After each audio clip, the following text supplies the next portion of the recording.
Alrighty guys, welcome back to Balaka's Fish Room. So today what I wanted to do was a video that just covered off all the names that I've actually named these fish so far. So there are some species that I've got that I haven't really chosen a name or anything yet. They're either still growing out or I haven't decided on a good enough name. But I have thought through quite a lot of them, and I thought I would start off in front of this tank here, which is the Mesoheros Festae, or the red terrors.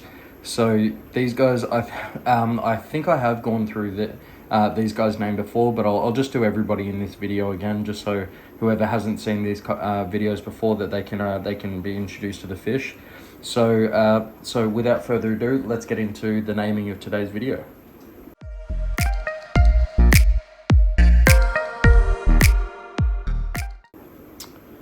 Okay, so while she's staying so nice and still for me, which she very rarely does, I'll introduce the female first.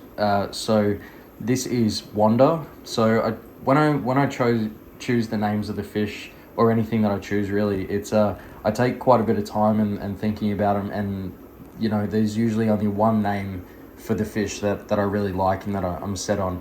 And when I thought about these guys, there was a show that I loved when I was growing up, and it was called The Fairly Odd Parents.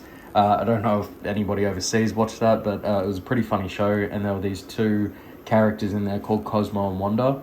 And the colors on Cosmo and Wanda, it was pink and green. And well, this is a pretty good shot that we're going to get here. So when you look at the male there, he just shimmers that emerald green and those light browny undertones and everything like that, but he definitely looks green. So his name is Cosmo out of The Fairly Odd Parents, and Wanda because obviously of her coloration. So I think that's a pretty fitting name for these guys. And yeah, so they're just acting really calm and everything like that, and they're letting me get really close to the tank. So I'm just taking the opportunity to try and get a couple of good shots of these guys, because it's not very often that they let me do this. So, and they're looking really well. I've gone through these last couple of days and given all the tanks a bit of a deep clean. So now that they've all been running for about 6 months now. Oh, let's get focused. They've all been running for about 6 months now. So in that time, I didn't really clean the sponge filters, just while I let everything else in the tank get nice and mature, get all the bacteria nice and mature, living on all the other surfaces, so that when I do clean the sponge filters, I can be confident that I'm not, you know, eradicating all of the bacteria. So I've given them all a bit of a deep clean, and they seem to be doing really well now. So alright, so that's probably enough for these guys. So let's move on to the next fish. Okay, so I've had to drop a little bit of food in to be able to attract them out of their new hiding places, because I've done, again, a bit of a deep clean on this tank for the nasties, and I've created a couple of new hiding places for them. One of them is just this big log that's in the middle there. That was in with the nasty fry, and that's just a massive big log that he's going to be able to hide in and kind of chill and call his own territory. So we've got that, but then we've also created this really cool hiding spot for the subdominant female, which is this one here. So she's loving that spot. She's got that whole terracotta pipe and these little hidey holes under these rocks that she could get into, plus that pot that's at the end. That's the pot that she normally spawns in. So she'll be nice and comfortable in there. But I guess let's get into naming, telling you the names of these guys. Okay, so the male nasty, because I've got a breeding trio of these guys, and I kind of wanted to come up with 3 names that all blended together, that were all in the same theme, made sense, that I was happy with. So the 3 names that I came up with is from a movie. I think it came out in the early 2000s, but it's an anime movie called Spirited Away. So it's like one of those Japanese animated movies, and out of that movie, there's a really cool main character named Haku. So Haku, he's a spiritual guide or something in the movie, and he turns into a dragon. And I've always kind of looked at the nasties and thought they're a very, very mystical, mythical looking kind of fish. So the names that I've set for these guys is based on that movie, Spirited Away. So the big male here, his name is Haku. This female that's about to disappear on me, her name is Chihiro. And let's try and find the other female. Alright, I was about to give up on her, but she's come out to play a little bit. So she's just in this this log here. So this is the primary female, so she's quite a lot thicker and a bit bigger than the other female. But this is Sen, so this is the main female for the black nasties, and then he's currently the male Haku. He's currently hanging out with Chihiro, which is just back there. So for the most part, this tank gets along pretty well. I've had to put in another couple of hiding places just to give the females a bit of a rest from each other, because while one is getting harassed, the one doing the harassing is a bit stressed out as well. So yeah, so that's the nasties. Just while we're on the subject of the black nasties, just a little update video of how good the fry are doing. They're all over about an inch long and just doing absolutely fantastic. So this is just a little feeding of them, and we'll move on to the next species. Okay, so we're on to the next species. So I've already introduced these guys' names before, but those of you who haven't seen that previous video, the Marbled Fenestratus, these guys named, this one, he's the big male, and his name is Toodles. So how I came up with that one, I was thinking marbled or marbles, and kind of when I was growing up, the thing that everybody would say is if you're crazy or you said something ridiculous, people would say, oh, you've lost your bloody marbles, or you've lost your marbles. So that's out of that whole Peter Pan thing. So I thought the little lost boy that lost his marbles, his name is Toodles. So that's for the big male, and then this one here. And then we've got this one here, which is the female Marbled Fenestratus. So yeah, staying in line with the same theme of Peter Pan, this is Tink for Tinkerbell. So we've got Toodles and Tink, the Marbled Fenestratus. And let's move on now to the next species. Okay, so now we'll jump over to the red Bay Snooks.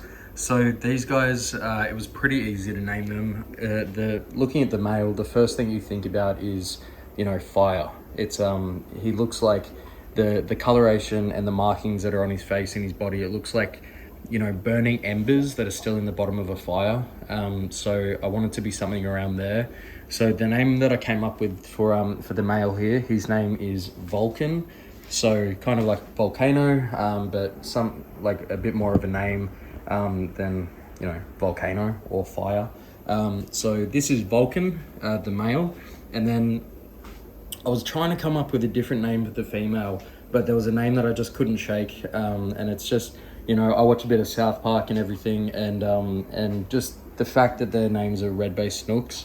Snookie out of Jersey Shore. There was a South Park episode about Jersey Shore and all that kind of stuff, and I couldn't shake the name. So this is Snookie, the female red Bay Snook. Okay, so jumping over to the next species here, this tank is one of the most entertaining tanks to watch at the moment, because one, the coloration when they're in this spawning dress is just absolutely insane for the Trimax. But two, they're constantly all changing colors. But I think the two kind of prerequisites for choosing names and committing names is I want to keep these fish for life. So I want to, once I name them, they're going to spend their whole life with me. And the other thing is, I've got to grow them to the size, for example, these Trimax, I've been growing out a group and I've had names selected for them for quite a while, but I need to be able to choose the two that I wanted to have those names.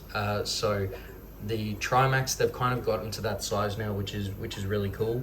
I definitely know the female. There's two males which I'm deciding on at the moment. And I reckon every second Trimac that's in the world would probably have this name, but it's very fitting. It's really cool, and I've chosen Shrek and Fiona. So obviously Shrek, massive, big, angry green giant ogre, and these Trimacs, they just scream angry, big, and green. So it's out of this male here that's all fired up, and this male, but the female that we've got here, she's got these insane markings. She's got these double teardrops, same as those other two males as well. So this is the other male down here. So it's out of those two males. He's got these awesome markings up on his face where he's got the teardrops and those double dots. So pretty much I'm just gonna leave it up to the female now, whichever one she spawns with and decides to pair up with, which is the female there. Whichever one that she decides to pair up and spawn with, that's gonna be Shrek. Oh, she's disappeared. So that's gonna be Shrek, and then she is Fiona. So yeah. Anyway, we will jump over to the next species, which I think is the Salvini. Okay, so these are the Rio Candelaria Salvini. So they're currently guarding wrigglers. So we've got the male that's here and the female that's just gone into the pot.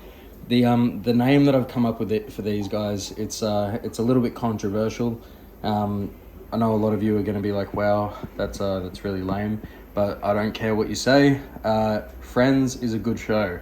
So Friends, the whole stupid love story that goes on in Friends between Ross and Rachel, those two, they're always constantly fighting throughout the show. And recently when I was sick, I binge watched the whole 10 seasons of Friends, and I thought it was a crap show before that, but now it's actually, I like Friends, so I don't care what you say. But this is Ross here and Rachel. So they're exactly like the characters out of the show. They're always constantly fighting, but they always come together and end up loving each other in the end. So, isn't that nice and cute? So they've got a bunch of fry in there at the moment, which is pretty cool. So I think I've got a batch of marbled Fenestratus, which are about to move into a bigger grow out tank. So I'll pull these fry probably tomorrow or the next day, and get them growing out as well to either use as feeders or sell them on. So yeah, the Rio Candelaria Salvini, Ross and Rachel. Okay, and last but not least, we've got the Maskaheros Argenteus. So it's not the last species that I've got. I've got a few other species, like the Pearsei or the Pantano Cichlids, the convicts that I've got in here as well, the Tomocichla Tuba. I'm sure there's probably a lot of names that we could come up with for the tubers, but they're just not of the size where they're showing a bit of spawning behavior or anything like that, and I want to get them to a decent size before I give them a name. So at the moment, this is the last pair that I've got that have a name. So if you've been following along on the channel for a while, you probably already know the names of these guys. They're kind of the mascots for the channel, and I wanted to finish the video on these guys because they've been the centerpiece of a lot of my other videos. But this is Cronus, the male Maskaheros Argenteus, and back here we've got Rhea, the female Argenteus. So she's just hanging out back there behind her wall of mangrove roots, so that if Cronus gets a little bit angry, like he has been, then she can just hide away. But the name for these guys, to be honest, I'm just really intrigued by the whole Egyptian and Greek gods. And for the Greek gods, I kind of wanted to have a few names that I could go to in the future, in case I get the chance to actually spawn these guys. Starting off with Cronus and Rhea, they're the parents of the Greek gods. And the story behind the Greek gods and everything like that, it's a pretty cool story. And basically, Cronus and Rhea, they're the parents of Zeus, Poseidon, Hades, and all the other siblings. I think there's off memory, I think there's 11 siblings with those great gods. And basically the parents, Cronus and Rhea, they were having the kids, and there was a whole massive dispute that the kids would overthrow the father. So Cronus, he ate all the children. So he ate I think 10 of the children, and the only one that was left was Zeus, who's the youngest. And so Zeus, he was born, and instead of Cronus eating Zeus this time, Rhea, the mother, actually wanted to protect the children. So she passed him a massive stone, a massive boulder, and he actually ate that instead of Zeus. And Zeus was sent to the human world, where he grew up, got strong enough, and he eventually overthrew his father Cronus. So maybe eventually one day we're going to get to that point where we've got a grow out of this guy, where he's going to be stronger and bigger than his father and be able to overthrow. But we will see. So anyway, guys, that's it from me today. I just wanted to do a video just on the fish that I have named so far. It's one of the fun parts of having these fish and having a bunch of different tanks. So if you like this video and you like all the names, or if you've got any suggestions for other species, the names that I could name them, let me know in the comments section below. So like, subscribe, all that kind of jazz, and I will see you in the next one.